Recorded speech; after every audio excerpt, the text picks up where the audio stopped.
Sinon, tu te calmes. Ça soit son nom, merci. Pourquoi? On rapproche beaucoup trop la caméra. Je sens du chaud.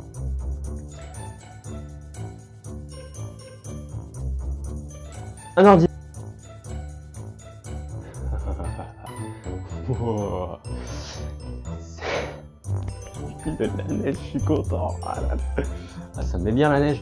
Alors. Est-ce que le lien est bon?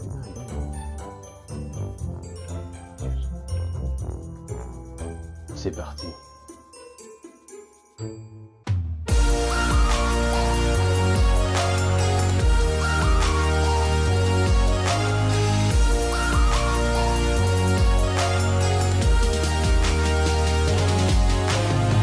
Bonjour à tous les petits cinéphiles qui nous regardent, bienvenue. J'ai une question pour vous. Avez-vous déjà eu au cinéma, assis devant un film, à manger du popcorn, avec votre famille ou vos amis, devant un film comique, d'horreur, d'action, ou même pour enfants? Enfin bref, avez-vous déjà eu une impression de déjà-vu?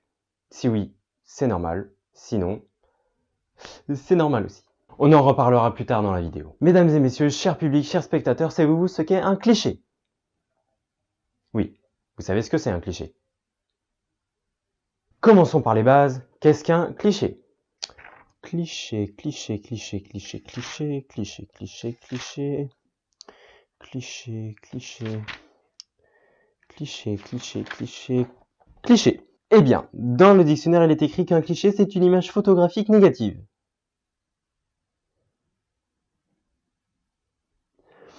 Ou alors, c'est une plaque en métal ou en plastique photopolymère portant en relief l'empreinte d'une composition typographique en vue de l'impression. Ou encore, c'est une idée trop souvent répétée, un lieu commun ou une banalité. Le dictionnaire ne nous dit pas tout. Désolé. Par exemple, saviez-vous que le mot cliché vient des techniques de reproduction dans l'imprimerie au 19e siècle? Cela servait pour copier exactement un document ou une page imprimée. Dans le cinéma, c'est une action ou un fait récurrent utilisé et réutilisé dans des films différents, peu importe le genre de ce dernier.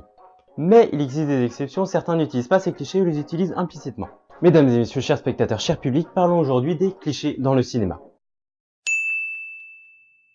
Commençons par une catégorie qui utilise nombreux de ces clichés. Par exemple, pourquoi les bombes ont-elles toujours de gros chiffres rouges bien visibles? Vous me direz, c'est normal, c'est pour que le public, vous, puisse voir le décompte avant l'explosion. Et je suis tout à fait d'accord. Mais changez un peu le style des bombes alors, mettez des chiffres bleus, jaunes, rouges, pas rouges, verts.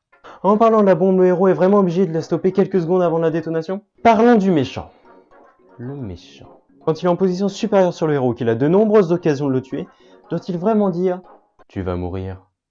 Non, parce qu'on sait que tu viens signer ton arrêt de mort en disant ça, mec. Restons sur les méchants. Quand le film d'action est américain, vous avez déjà vu un méchant autre que russe, allemand ou japonais? Parce que moi non. Et les voitures? Vous avez choisi de la jouer à la kamikaze? Non? Eh oh? Eh oh? Parce que dès que le héros tire dessus, elle explose.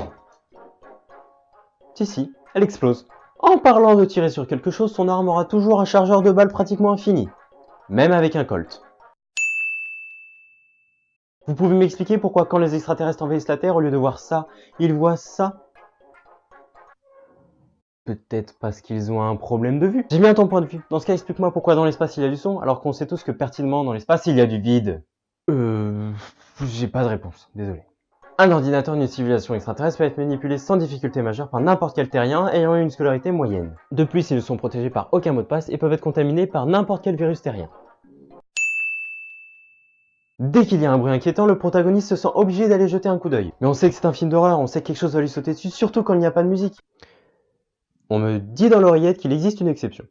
Dès qu'il y a un bruit inquiétant et que le protagoniste se sent obligé d'aller jeter un coup d'œil, il y a de fortes chances que ce soit un chat. Oui, un chat. Ça arrive. Il faut absolument, je dis bien absolument, que les protagonistes aillent habiter dans une maison qui a été lieu d'un ou plusieurs meurtres. Et il faut toujours, au début de ce genre de film, qu'il y ait un déménagement. Des protagonistes, bien évidemment. Dès qu'il y a une question de poursuite, le protagoniste tombera toujours à un moment ou à un autre pour se faire choper. Cliché bien connu, les enfants. Les enfants.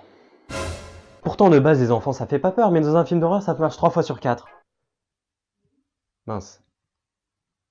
Et il y a le moment où le groupe se sépare, et il y a les phrases écrites avec le sang sur le mur, et il y a le moment où le monstre est mort, mais non, il est pas mort parce qu'il viendra toujours vous tuer. Il y en a beaucoup des films qui font peur. J'aurais peut-être dû dédier un épisode sur ça.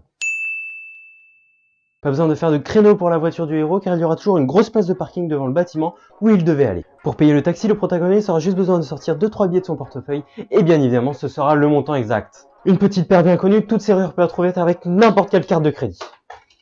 Dans les films catastrophes, il y a un cliché que j'aime particulièrement. La famille principale de l'histoire est la plupart du temps séparée. Le père qui est le héros vit seul alors que la mère vit avec ses enfants et son nouveau copain. Mais ce que je trouve le plus drôle, c'est qu'à la fin le copain meurt et la famille est reconstituée après la catastrophe en oubliant le copain qui a crevé. La plupart du temps qui s'est sacrifié pour la famille.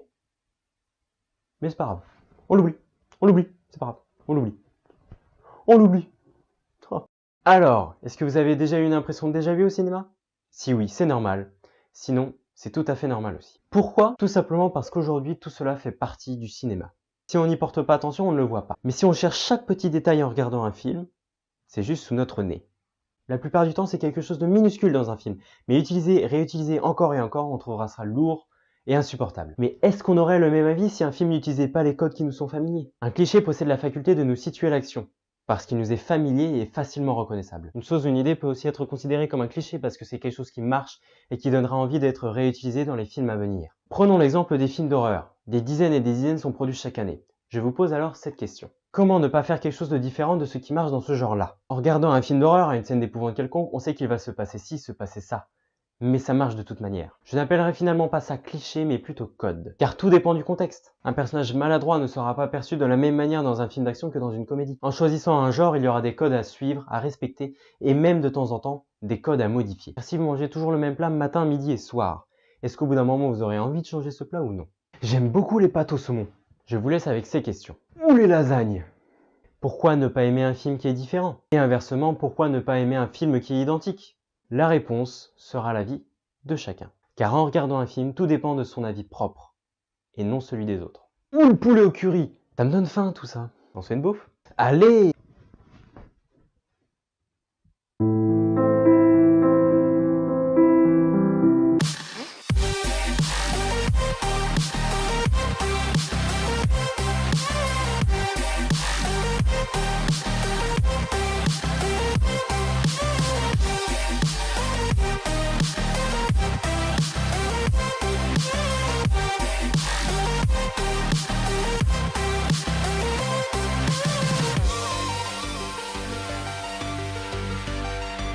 We're back from the dead.